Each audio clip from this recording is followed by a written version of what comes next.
해상보험료가 12배 올랐습니다. 다음 순서가 물류운임, 그 다음이 마트 영수증입니다. 지금 그 경로가 정확히 어디까지 왔는지 보여드립니다. 호르무즈 해협이 막히면 유가가 오른다. 이건 다들 아십니다. 그런데 그 유가가 실제로 여러분 장바구니에 도착하기까지 거치는 세 개의 중간 단계, 여기서 얼마나 증폭되는지는 잘 알려져 있지 않습니다. 이 영상에서는 해운 보험료에서 컨테이너 운임으로 정유 마진을 거쳐 소비자 물가로 이어지는 전가사슬 전체를 데이터로 해부합니다. 이걸 이해하면 앞으로 가격이 언제까지 더 오를지 예상하실 수 있습니다. 먼저 이 사슬의 출발점인 호르무즈 해협부터 짚어드립니다.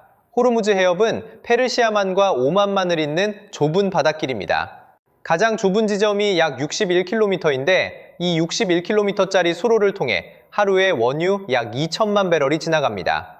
세계 석유 소비량의 약 20%, 전 세계 해상 원유 교역량의 약 27%가 이 한 길목을 통과하는 구조입니다. 그리고 한국과의 연결은 더 직접적입니다. 한국이 수입하는 원유의 약 72%가 이 해협을 거쳐 들어옵니다. 사우디아라비아 약 33%, 아랍에미리트 약 11%, 이라크 약 10%, 쿠웨이트 약 8%, 중동산 원유가 총 수입의 약 70%를 차지하는 구조이기 때문입니다. 한국 입장에서 호르무즈 해협은 단순한 뉴스 속 지명이 아니라 원유 조달의 핵심 동맥입니다. 그 동맥이 2026년 2월 28일을 기점으로 사실상 봉쇄 상태에 들어갔습니다. 봉쇄 이후 가장 먼저 반응한 것이 해상보험료입니다. 해운사가 호르무즈 구간을 통과할 때 드는 전쟁 리스크 보험료는 평시의 화물 가치의 약 0.125%였습니다. 이게 현재 0.2에서 0.4%로 올랐고 선사에 따라서는 최대 0.5에서 1%까지 치솟은 경우도 있습니다. 퍼센트 숫자만 보면 작아 보이는데 실제 금액으로 환산하면 얘기가 달라집니다.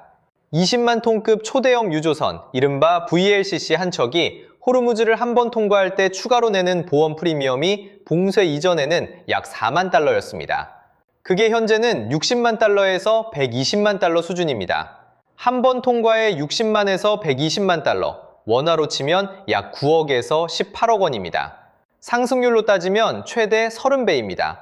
여러분이 자동차 보험료가 갑자기 15배 비싸졌는데 그 보험 없이는 도로 위에서 운전 자체가 불가능한 상황이라고 생각해 보십시오. 그 비용은 결국 어딘가에 얹혀서 소비자에게 돌아오게 됩니다. 한국 GS칼텍스의 경우를 보면 더 실감이 옵니다.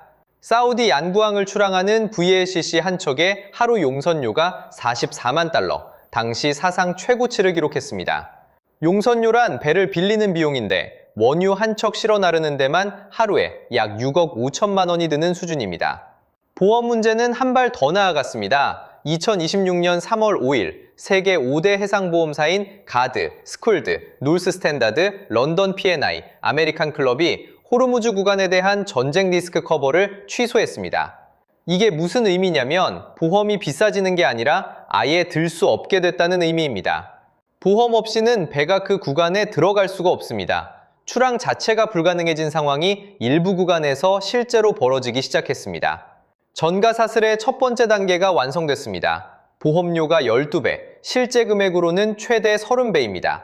그런데 이 비용이 다음 단계에서 어떻게 이동하는지가 진짜 문제입니다. 보험료가 오르면 다음 단계는 운임료입니다. 그리고 그 운임료 상승폭이 보험료보다 훨씬 크다는 게 문제입니다. 보험료 상승이 운임으로 전가되는 메커니즘은 단순합니다. 선사는 영리기업입니다. 비용이 오르면 그 비용을 화주, 즉 물건을 실어보내는 기업들에게 운임 형태로 청구합니다. 그리고 그 기업들은 다시 소비자 가격에 반영합니다.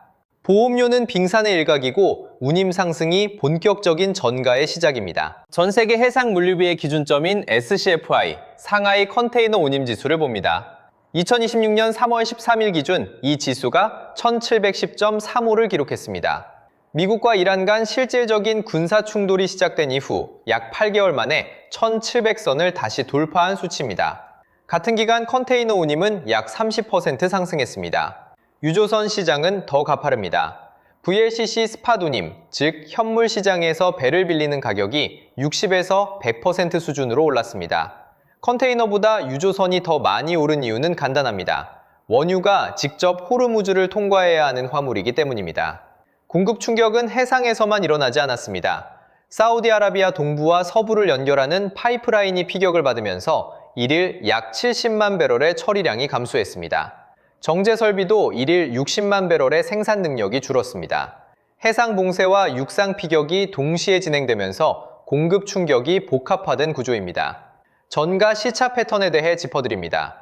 과거 4차례의 오일 쇼크 데이터를 보면 공통적인 패턴이 있습니다. 유가 쇼크 발생 후 2에서 3개월 시차를 두고 운송료가 전가됩니다. 그 다음 6개월 시차를 두고 생활물가에 반영됩니다.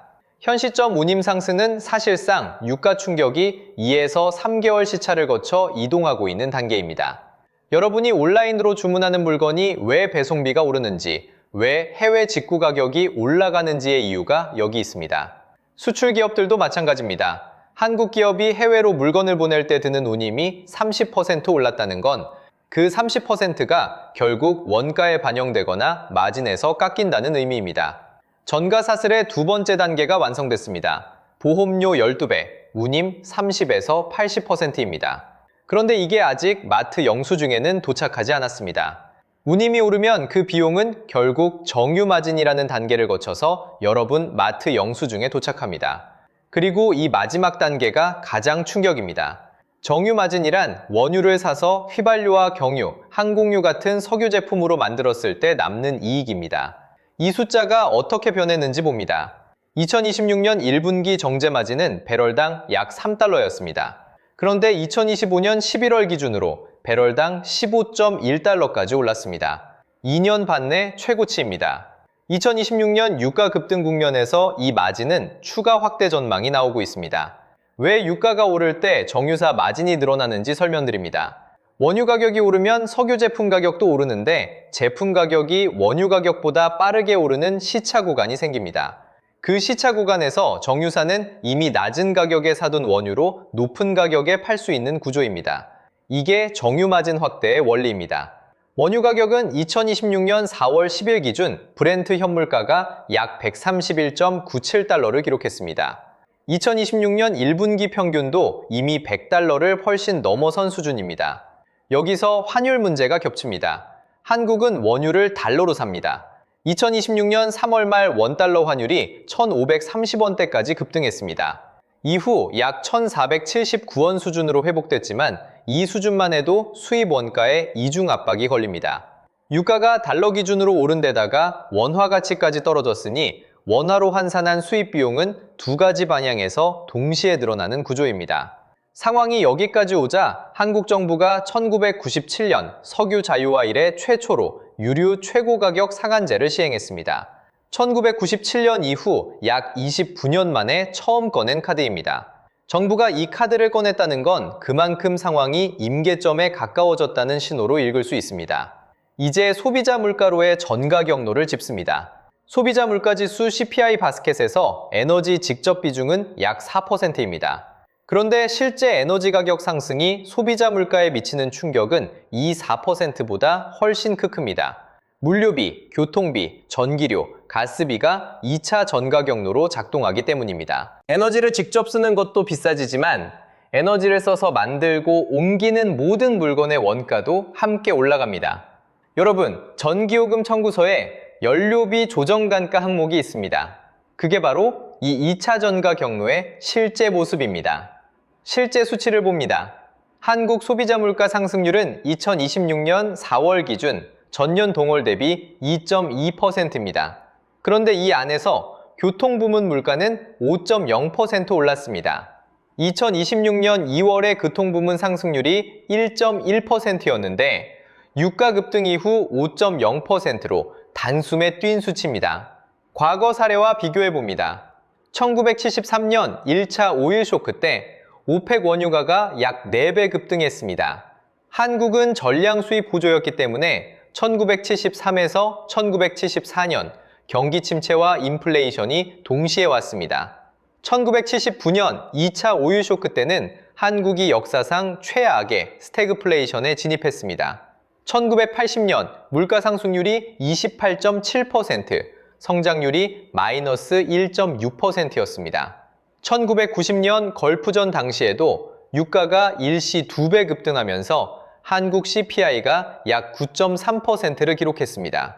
현 상황이 1979년만큼 심각하냐는 물음에는 아직 아니라는 답이 맞습니다. 그러나 방향은 같고 전가 시차 패턴도 같습니다.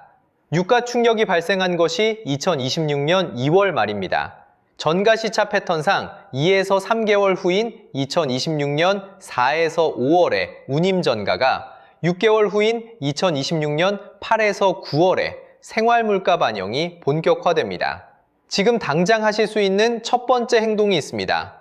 본인 가계 지출에서 에너지, 교통, 식품 비중이 얼마나 되는지 한번 점검해 보십시오. 월 지출 중 고정 에너지 비용, 교통비, 그리고 냉장고를 채우는 식품 비용이 차지하는 비율을 파악하는 것이 첫 번째 행동입니다. 이 비중이 높을수록 향후 6개월 물가 압박의 체감도가 큽니다. 전가 사슬의 세 번째 단계가 완성됐습니다. 정제마진 5배, 소비자 물가 교통부문 5.0%입니다.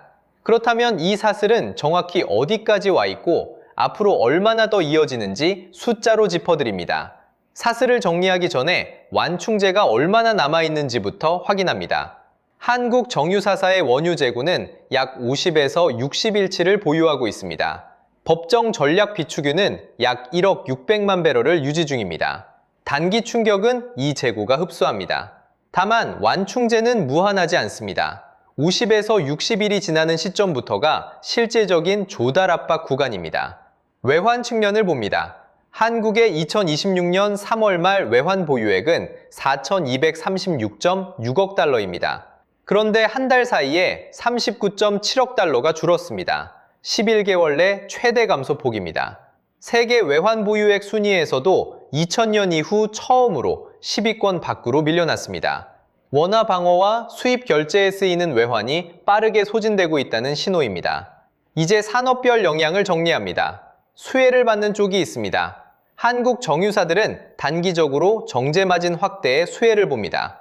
유가가 오를 때 제품 가격이 먼저 오르는 시차 구간에서 이익이 납니다. 실제로 SK이노베이션, S-오일 등이 2025년 하반기부터 회복세를 보인 것도 같은 이유입니다.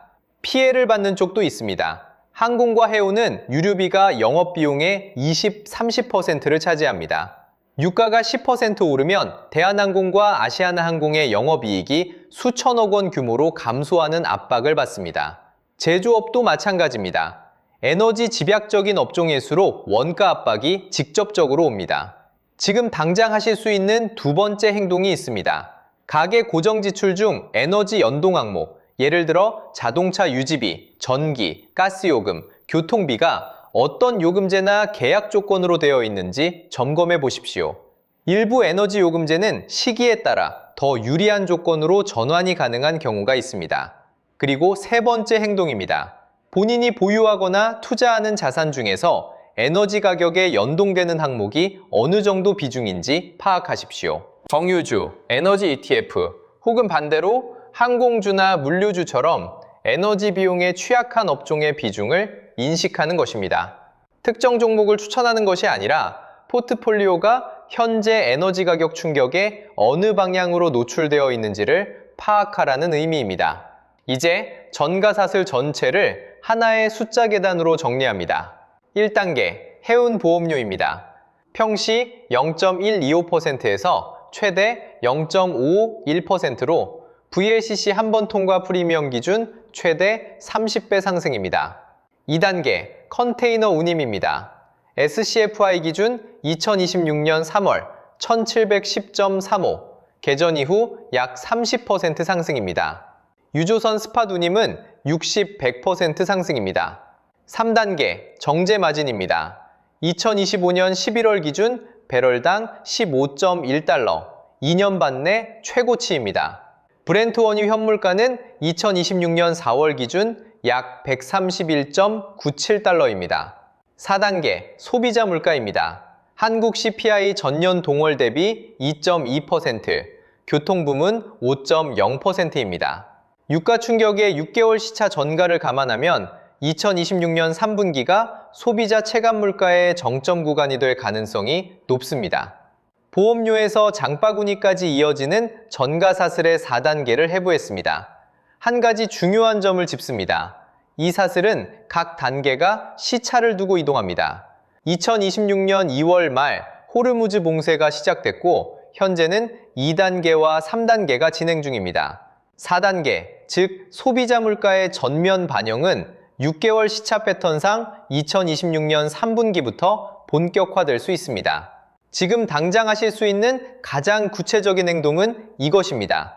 가계 월 지출에서 에너지, 교통, 식품, 세 항목의 비중을 한번 꺼내 보십시오. 그리고 그중 조정 가능한 항목이 어떤 것인지 파악하십시오. 유류 상한제가 시행됐다고 해도 한국 정부의 완충 여력은 무한하지 않습니다. 재고 50, 60일치, 외환 보유의 감소, 상한제 시행이라는 세 가지 신호는 모두 같은 방향을 가리키고 있습니다. 인과 구조를 알면 행동이 달라집니다.